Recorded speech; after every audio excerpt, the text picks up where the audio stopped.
the split and something else. Yeah. As well as these burger adjacent burgers. The one I got was the Bergham, namesake of the place. I figured looks good. It looked to me like, I couldn't tell from the photo, honestly. I thought maybe it was going to be like in a pita pouch or something. It was 3 beef patties, cheese, bacon, eggs, lettuce and tomatoes, and sauce. The sauce was a American sauce, which is fancy sauce with a couple extra spices, just mayonnaise and ketchup and some little extra flavorings. And it was put in basically a sub bun, which once I got it in front of me, I was like, this actually looks better than the photo, but it's barely a burger. It's really borderline. I felt like I might be bending the rules on this here podcast. Wow. I mean, I got you covered because I got a plain old Biggie burger. So, Matthew, you got a Biggie burger, which is clearly a Big Mac. Yeah, and I feel like I've ordered a Biggie before from another restaurant that was also making a Big Mac. Okay. But I forget which one it was. We'd have to do some research, go back into the archives. It's not worth it. No. What did you think of your burger today, Matthew? Didn't like it. No. Looked good. I agree that it looked good. It looked the most like a Big Mac burger that I've ever gotten from any restaurant that claimed that they were making a Big Mac style burger. Mm-hmm. But I didn't like the taste. It was really the patties that were a big problem for me. Really? Yeah. Very dense. Okay. Like too dense. Dense doesn't necessarily sound like a bad thing, but it felt way too compact, way too much to bite through. Interesting. Tough.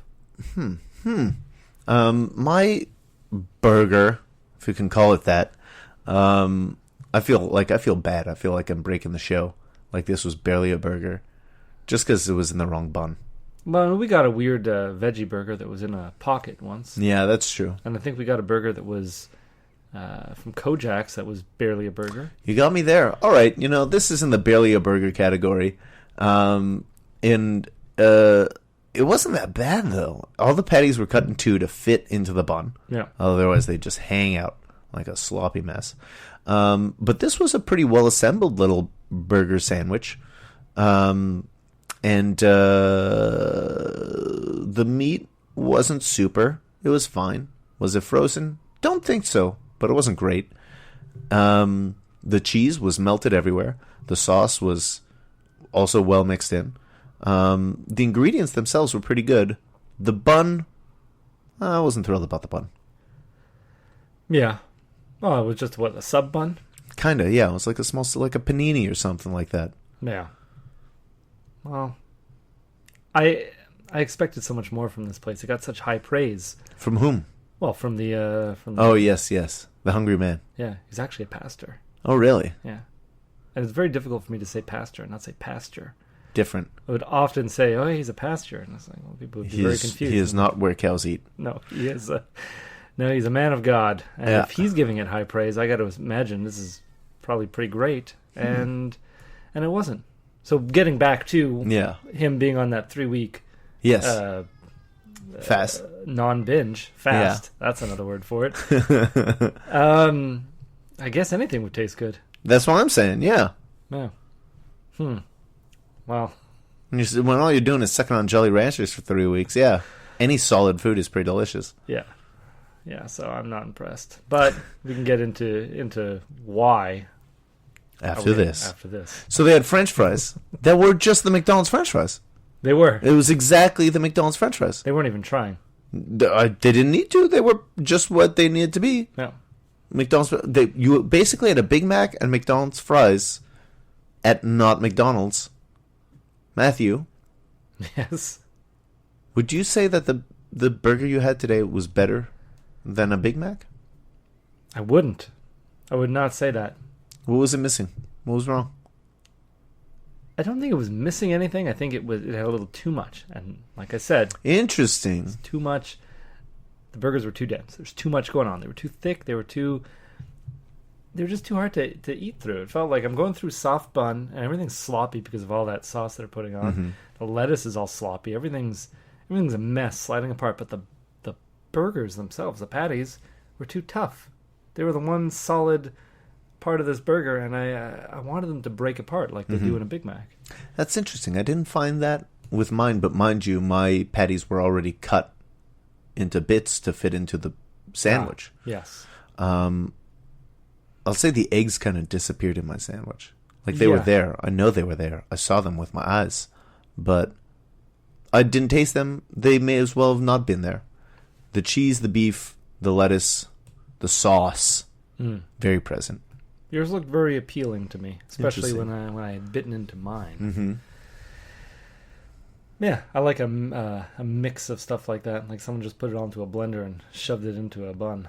Now, wow, yeah. So now, Matthew, while we were there, they had a big microphone in the front of the restaurant. Oh yeah. Where they would call out people's orders once they were ready. You could go sit down, and they'll say, B52, Love Shack, playing now. No, they would just say like the order number, and you'd come pick up your number. But it made you think of a very fun idea, Matthew. Ah, yes. Please tell the listeners about your idea. Well, at first I see this microphone. I'm thinking that's a little obnoxious. It's a little too much. The building's not that big. Just call out the number. I guess. But it was a nice idea, and I'm thinking, why don't they do this in a restaurant where they're also playing bingo? And it would be Burger Bingo or Bingo Burger. Whatever. They will have a different charm to them. That would be the name of the restaurant? Yeah. Bingo Burger. Bingo Burger. Bingo Burger? For sure. Burger Bingo is a little different. Burger Bingo is the game you play at Bingo Burger. Yes. Okay. Yeah. And you'd basically, it's all right there. The concept is just you're eating your burgers, but the entertainment is you're also playing bingo. Mm-hmm. And someone's up there with a big, that metal ball cage. Full of balls, they're spinning it, and they're calling out on the microphone, B52, if you'll have that. Rock Lobster. And if you win, which I imagine a lot of people would have to win just to make it worth even playing. Because if you go days without anybody winning, who cares? But you'd win a burger. I guess you could have other prizes too, like a little table with knickknacks and tchotchkes and stuff. Oh, okay. But a burger would probably be the easiest prize. But wouldn't you not want a burger, considering you already are eating a burger at a burger restaurant? Yeah, I guess it wouldn't just be a burger sitting on the table for your pleasure. It would just be a little coupon. Come back. Oh, coupon. Come back, get another burger, play bingo again. Yeah, and you'd have some guy in like a silkish suit standing up there just reading out all the bingo numbers. And do you think, how you get a tray at a lot of fast food places and there's like a little piece of paper? Mm-hmm. That's your bingo card, right? Yeah, would it be like the placemat? Yeah. Yeah. You think they'd give you one of those markers that's like a stamp marker with your meal? Just your greasy hands. Greasy thumb. Oh, yuck. Okay, fine. They can give you a little dabber. But you don't get to keep the dabber. Yeah, maybe just a ketchup bottle. Yeah, sure. Why not? Ketchup. Yeah. I don't know. That might be expensive. Dabbers. That's yeah, but then I feel like people would always be stealing the dabbers. Dabbers on chains. They're chained to the table. That works. It just seemed like oh yeah, that does work. I'm thinking they're all chained to one central hub. Yeah. And there's just everyone's eating around the hub, looking over their shoulders at everyone else. Got to go to the washroom, make your way through I all guess the they couldn't make the placemat the bingo card because everyone's bingo card needs to be different. Well, why couldn't you have a bunch of different bingo cards? Well, no, everyone's... Yeah, you're right. Because then everyone would win at the same time. These are some of the problems you'd realize after the opening weekend. Yeah. Oh, everybody's winning. So. Oh boy, everyone wins at the same time. This is a disaster. What are we doing wrong? Call out different numbers. Yeah. You could game it at that point. Yeah. Well, there'll be ways for us to screw people over once we open it. Yes. Do you think that's a good business model? I think it's a business model. Yeah. I don't know if it's... Figure out how to screw your clients over as soon as you open up. Oh, that. Yeah. It's a little give and take. Like, we try to screw them over. They try and screw us over. It's a playful game. Cat and mouse. Speaking of screwing people over, Matthew, yes. We still haven't gotten these spatulas to the listeners, have we? I've been in possession of 2 of the spatulas I'm responsible for sending out for 2 weeks, and I feel really bad now for scolding you for so long. For dragging your feet on those spatulas. It's so easy to hold on to some spatulas. I was supposed to give one to one person. I've seen him twice now and haven't been giving him the spatula. Yeah. You're supposed to get a couple hand delivered, but there's no forward motion on that either, is there? No, there's not. Yeah. Well, so sorry, dear listeners who are expecting spatulas. You will be getting them. For the big Saint Jean weekend. Yeah.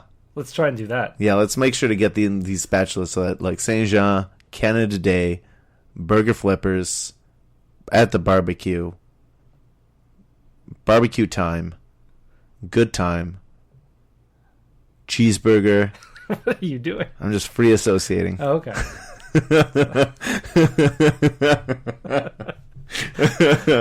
Oh. Have you heard, Sebastian, about these yogurt robots? No. No. I feel No, like I haven't. they're the talk of the town right now. What town? Montreal. Okay. The city of Montreal. The burger bot. No, the burger bot? Oh. The yogurt bot. This is a podcast. Yobot. Yobot? Yogurt bot. Yobot. I think they already have names. I don't know what they're... Yogurt robot. A friend of ours... The burger bot's a great idea. He's a robot. It's a great idea. He's a robot, and he's got little hands, and he's like... And inside of him is a grill, like a flaming hot grill. Yeah. And his hands are spatulas, probably. Maybe one of them. And so he reaches into his chest, picks up a burger. His other arm is full of buns. Thoop. Put the burger on the bun. Thoop. Top bun.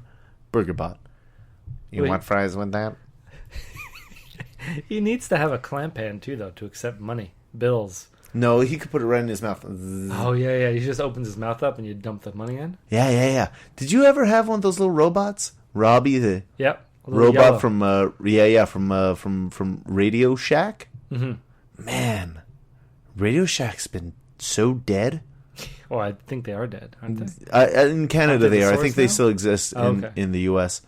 But it's been so long that just saying Radio Shack was hard and sounded wrong. Yeah. Wow, Radio Shack. Their claim to fame clearly was that little robot. This little yellow robot. So what he'd do, change. he had a little hand and a little cupped hand. Yeah. And you'd put a coin in his hand, and he'd put it in his mouth, pretend to chew it, wiggle around a little bit. He would wiggle, his legs would unbalance from He'd side wiggle to side. around a little bit, and then swallow it and stick out a tongue. Yes. That licked his lips, and then he'd go back to sleep, and he was just a fun little piggy bank. Yep. The weird thing was, in his left hand was like a Lego man's hand, like a regular ready to hold something. What was that for? To put rolled dollar bills in? I think so. I think you would clutch your bills. Yeah. But that seems like not as safe. No, What's the point of putting them in the piggy bank if it's just out and about? Yeah. Also, Rob became obsolete, unfortunately. Why? Because his mouth was too small for toonies. He would just choke on the toonies. They'd sit in his mouth and his tongue would come out and just spit the toonie out. Yeah. Oh, that's too bad. Yeah. I bought one recently, not a Rob, but a different one. One from it's a little made in China deal. It's weird. It's like a wall with a little face, a little mouth, a little beady black eyes, and it's like a latex front. Mm-hmm. So when he eats the money, he doesn't have any arms. You have to physically put that right into his mouth. He'll chew it a bit, but his whole face will kind of twist to it. Like it looks like a Jim Henson puppet. Oh, weird. Like a very early model of a Jim Henson puppet. Weird. It worked so badly that I just returned it. I looked inside. There was no mechanism for a sensor. The box claimed sensor would pick up your hand and it would suck that money in and it would eat it. And it didn't. There was no sensor. I'd either put it on his lips. He would do the little motion and it would fall out. I'd literally have to shove money down his throat. And then when I was going to return it, I was like, okay, let me get my money out of here. Yeah. No way to take the money out. There's not even a screw. Like, how do I take the money out of this thing? You may not return it. I had to stick my hand, pry his down mouth his open throat a bit, and shake him upside down to get my nickels out of him. Oh, that's just nickels in there. Yeah, and when I returned it, they were like, they always ask you the questions, like, what's the reason for returning this? And I was like, it is terrible. Just like, and he like nodded his head. He's like, yeah, they were on sale. That's probably why. I guess that's why. Oh boy. Bad investments. Yeah. I was looking at last week, I think we talked about this. You remember Shining Time Station Schemer had that little belt clip for nickels? I wanted to get one for all change, so I could always just have change ready. Click, click, click, click it out, and give people change.